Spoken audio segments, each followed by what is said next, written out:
السلام علیکم ورحمۃ اللہ وبرکاتہ۔ اعوذ باللہ من الشیطان الرجیم، بسم اللہ الرحمن الرحیم۔ قد افلح المؤمنون الذین هم فی صلاتهم خاشعون والذین هم عن اللغو معرضون والذین هم للزکاة فاعلون والذین هم لفروجهم حافظون إلا على أزواجهم أو ما ملكت أيمانهم فإنهم غير ملومين فمن ابتغى وراء ذلك فأولئك هم العادون۔ عزیز طلباء، میں نے آپ کے سامنے سورۃ المؤمنون کی چند آیتیں تلاوت کی ہے۔ آپ کو یہ معلوم ہونا چاہیے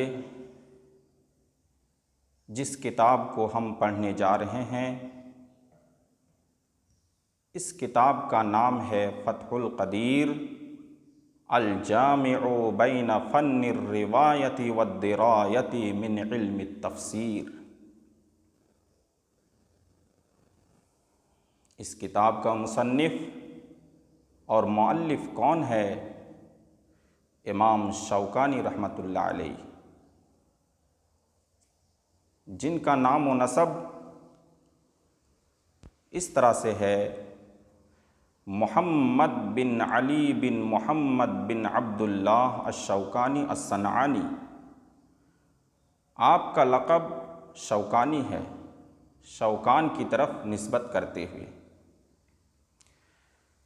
تاریخ پیدائش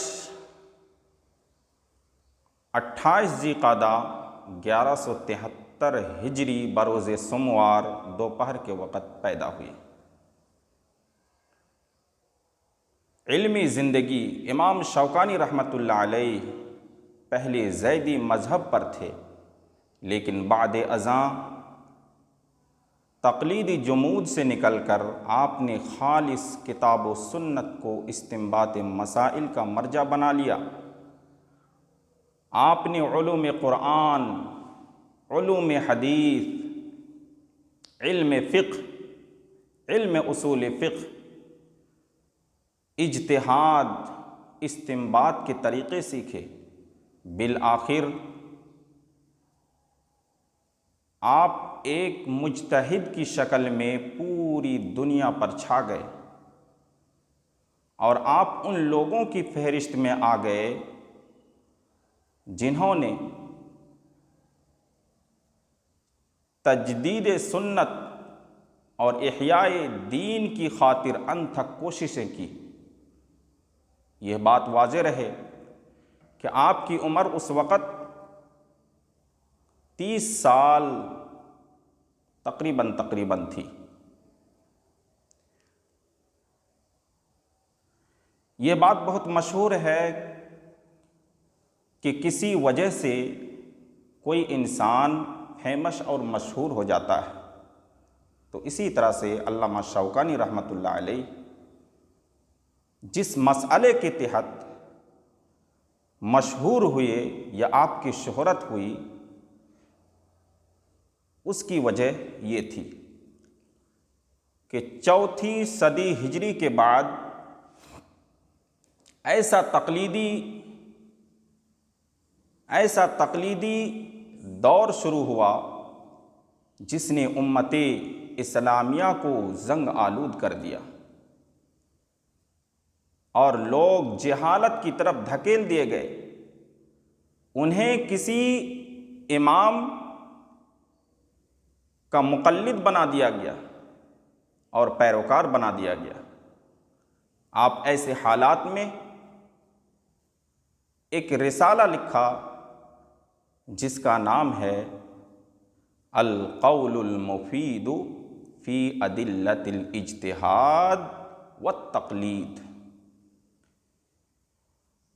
یہ ایسی کتاب ہے جس کے اندر آپ نے تقلید کو سرے سے حرام قرار دیا،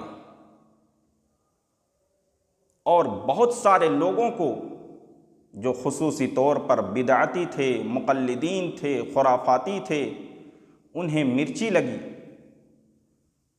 اور آپ کے خلاف پروپیگنڈا کیے گئے۔ یہی وہ کتاب ہے القول المفید فی ادلۃ الاجتہاد والتقلید۔ اسی کتاب نے آپ کو مشہور کر دیا۔ بہت ساری باتیں ہیں علامہ شوکانی کے تحت، لیکن وقت نہیں ہے کہ میں تفصیل کے ساتھ ذکر کروں۔ میں آپ سے یہ کہوں گا کہ آپ ضرور ان کی حیات و خدمات کا مطالعہ کریں، آپ کو بہت کچھ سیکھنے کو ملے گا اور جاننے کو ملے گا۔ آپ کی تصنیفات تقریباً 278 کے قریب ہے، جن میں کچھ مشہور کتابیں کچھ اس طرح سے ہے: نیل الاوطار من اسرار منتقى الاخبار، الدر البہیہ فی المسائل الفقہیہ۔ اسی طرح سے تفسیر کی کتاب میں سب سے زیادہ مشہور اور معروف کتاب جس کو ہم اور آپ پڑھیں گے انشاءاللہ، وہ ہے فتح القدیر الجامع بین فن الروایت والدرایت من علم التفسیر۔ آپ کی وفات کا سانحہ 27 جمادی الثانیہ 1250 ہجری بدھ کی رات کو پیش آیا۔ اس وقت آپ شہر صنعاء کے قاضی تھے۔ اسی شہر کی بڑی جامع مسجد میں آپ کی نماز جنازہ ادا کی گئی، اور پھر خزیمہ کے نام سے مشہور قبرستان میں آپ کو دفن کر دیا گیا۔ فرحمہ اللہ رحمۃ واسعۃ وجزاء اما قدم خیر الجزاء۔ اللہ رب العالمین کی کروڑوں اربوں خربوں رحمتیں نازل ہو علامہ شوکانی رحمۃ اللہ علیہ پر۔ اللہ رب العالمین ان کی قبر کو نور سے منور کر دے۔ رحمت خدا رحمت کند این عاشقان پاک تینت را، خدا رحمت کند این عاشقان پاک تینت را۔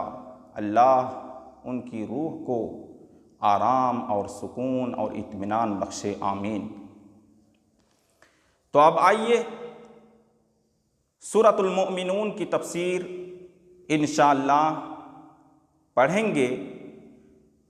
قبل اس کے کہ سورت کی تفسیر پڑھنا شروع کریں، آپ نے پڑھا ہوگا جماعت ثانیہ یا پھر جماعت ثالثہ یا جماعت رابعہ اور اسی طرح سے جماعت خامسہ میں سورت کا لغوی معنی اور اسی طرح سے اصطلاحی معنی۔ تو سورت کا لغوی معنی قرآن پاک کا ایک حصہ جو مخصوص یا متفرق تعلیمات و احکام اور واقعات پر مشتمل ہو۔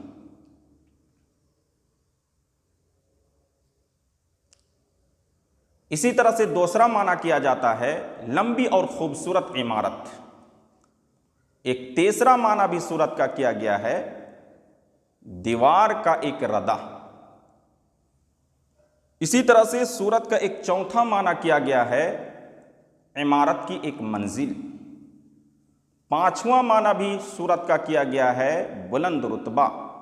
چھٹا معنی فضیلت و بڑائی۔ ساتواں معنی عزت و شرافت۔ آٹھواں معنی علامت و نشانی، اور سورت کی جمع سور۔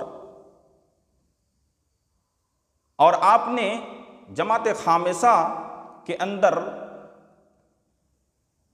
پڑھا ہوگا کہ سورت کی اصطلاحی تعریف علامہ سیوطی رحمۃ اللہ علیہ نے کیا کی تھی۔ انہوں نے لکھا تھا اور آج بھی لکھا ہے جلالین کے اندر کہ السورۃ قطعۃ لہا اول و آخر و اقلها 3 آیات۔ اس کا ترجمہ یہ ہے، سورت ایسے حصہ کو کہتے ہیں جس کی ابتدا و انتہا ہو اور کم از کم 3 آیات ہو، جیسے سب سے مختصر اور چھوٹی سورت اِنَّا أَعْطَيْنَاكَ الْكَوْثَرَ فَصَلِّ لِرَبِّكَ وَانْحَرْ إِنَّ شَانِئَكَ هُوَ الْأَبْتَرُ، یہ قرآن کریم کی سب سے چھوٹی سورت ہے جس کے اندر 3 آیات موجود ہیں۔ اب یہ سورت کا لغوی معنی اور اصطلاحی معنی ہوا۔ آپ کو یہ بھی معلوم ہونا چاہیے کہ سورت کا نام جو قرآن کریم کے اندر موجود ہے یہ توقیفی ہے، رب العالمین کی جانب سے یہ سب نام رکھے گئے ہیں، نہ کہ کسی انسان اور بشر نے رکھا ہے۔ اللہ رب العالمین نے نبی اکرم صلی اللہ تعالی علیہ وسلم کو سورتوں کا نام بتلایا کہ اس سورت کا نام یہ رکھ دو، اس سورت کا نام وہ رکھ دو۔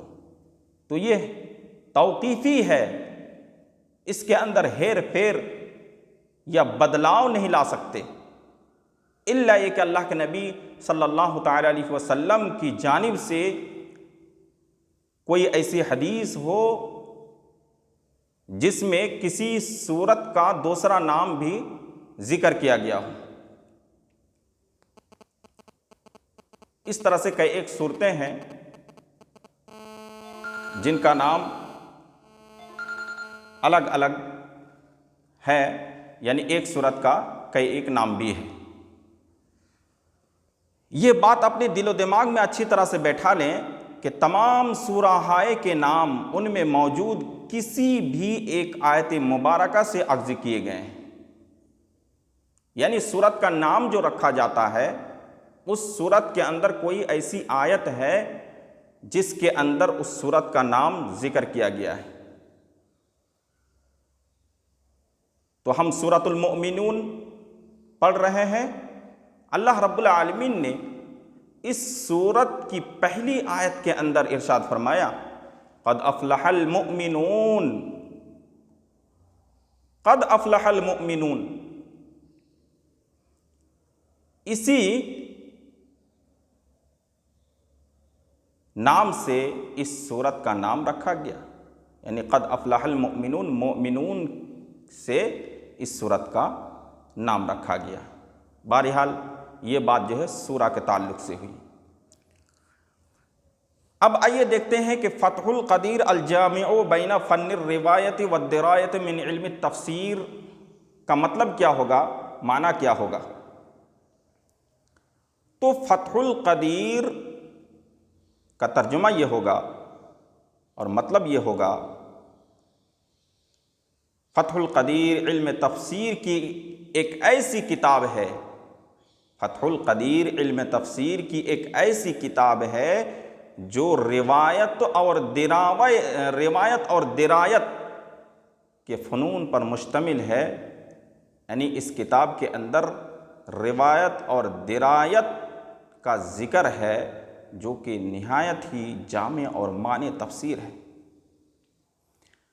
آپ اصول کی کتاب میں پڑھے ہوں گے کہ جامع کس کو کہا جاتا ہے؟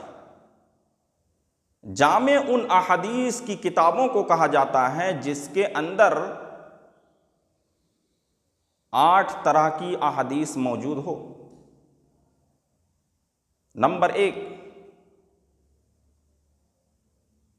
احادیث عقائد و ایمان ہو، یعنی عقائد و ایمان کی احادیث موجود ہو، اسی طرح سے احکام کی حدیثیں موجود ہو، اسی طرح سے رقاق کی حدیثیں موجود ہو، اسی طرح سے آداب کی حدیثیں موجود ہو، تفسیر کی حدیثیں موجود ہو، شمائل یعنی تاریخ و سیر کی حدیثیں موجود ہو، اسی طرح سے فتن کی حدیثیں موجود ہو، اور اسی طرح سے زہد و اخلاق کی حدیثیں موجود ہو، جس کتاب کے اندر یا جس احادیث کی کتاب کے اندر یہ 8 طرح کی حدیثیں موجود ہوگی، اس کتاب کو الجامع کہا جائے گا۔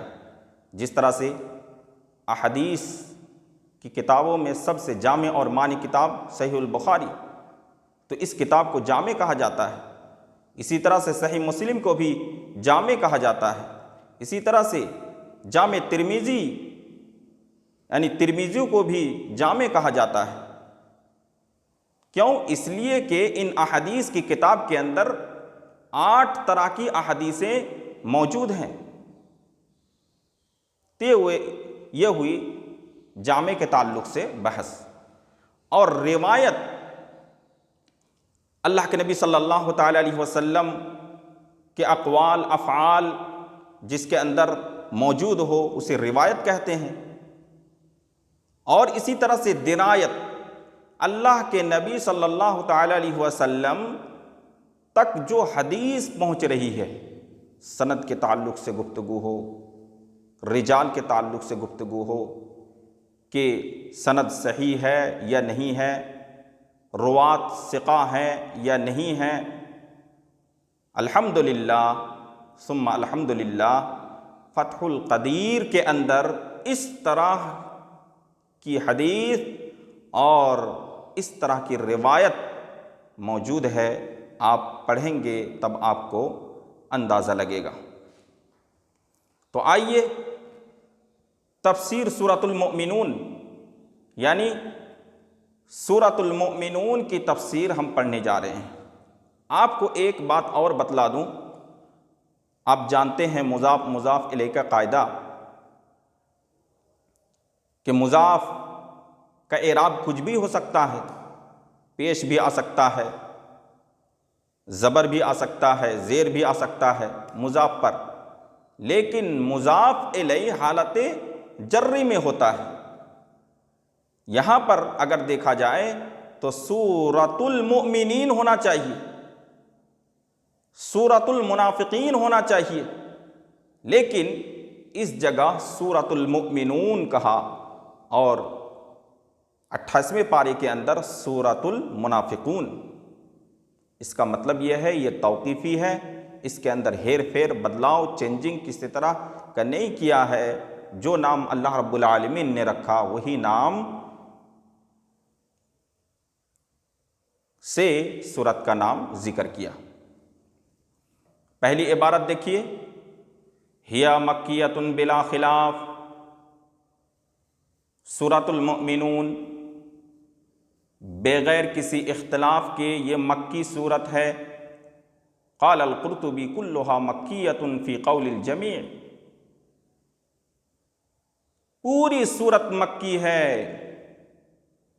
تمام قول کے نزدیک یا پھر تمام لوگوں کے نزدیک، فی قول الجمیع تمام لوگوں کے قول کے مطابق یہ پوری صورت مکی ہے۔ کس نے کہا؟ یہ مفسر قرطبی۔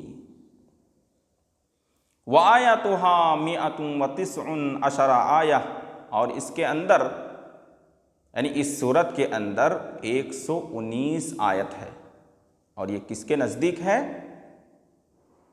بصریین کے نزدیک اس صورت کے اندر 119 آیت ہے، اور کوفیین کے نزدیک اس صورت کے اندر 118 آیت ہے، اور آپ 118 آیت ہی اس صورت کے اندر دیکھ پائیں گے۔ آپ نے تفسیر فتح القدیر کے منہج میں یہ پڑھا ہوگا کہ اگر کوئی سورت مکی ہوتی ہے یا مدنی ہوتی ہے تو علامہ شوکانی رحمۃ اللہ علیہ باقاعدہ دلیل کے ساتھ ذکر کرتے ہیں کہ یہ سورہ مکی ہے یا مدنی۔ تو انہوں نے جو ذکر کیا کہ یہ سورت مکی ہے بغیر کسی اختلاف کے، تو اس کی دلیل کیا ہے؟ دلیل ذکر کرتے ہیں، وقد اخرج احمد و مسلم و ابو داؤد و ترمذی وابن ماجہ وغیرہم عن عبد اللہ بن السائب قال صلی النبی صلی اللہ تعالی علیہ وسلم بمکۃ الصبح فاستفتح سورۃ المؤمنین۔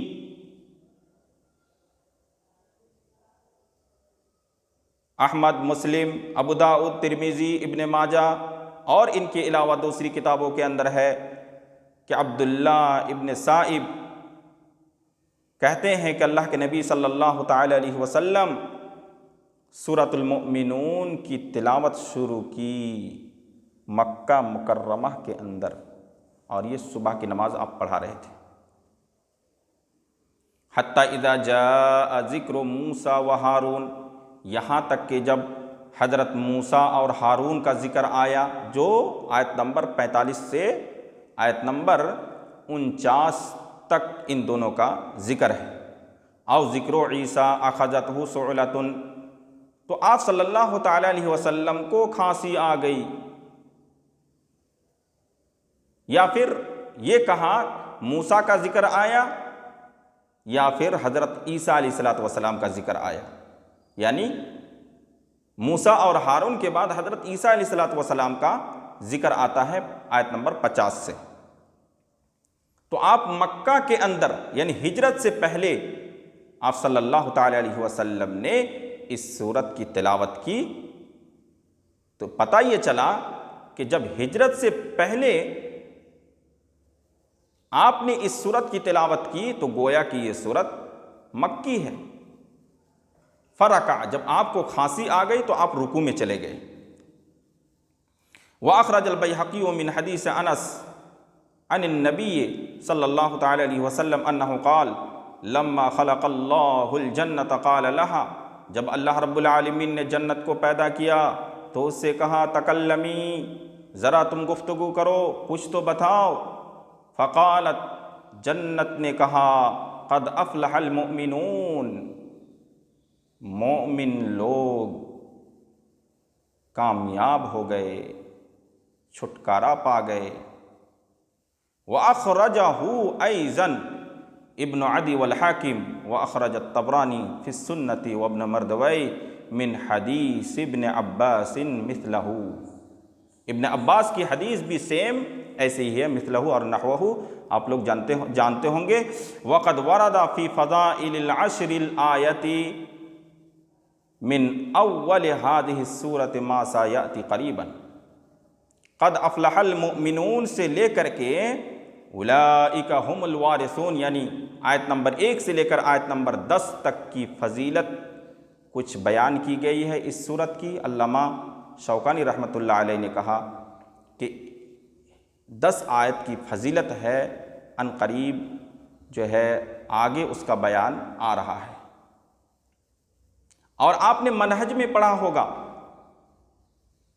کہ باقاعدہ دلیل کے ساتھ کوئی سورت مکی ہوتی ہے یا مدنی ہوتی ہے تو اس کا ذکر کرتے ہیں، اسی طرح سے اگر اس سورت کی کوئی فضیلت ہوتی ہے تو احادیث کی روشنی میں اس کی فضیلت بھی بیان کرتے ہیں۔ پھر آگے ہم لوگ انشاءاللہ اس کا ترجمہ پڑھیں گے۔ اللہ رب العالمین سے دعا ہے کہ اللہ تعالی ہمیں کتاب کو سمجھنے کی توفیق عطا فرما، آمین۔ السلام علیکم ورحمۃ اللہ وبرکاتہ۔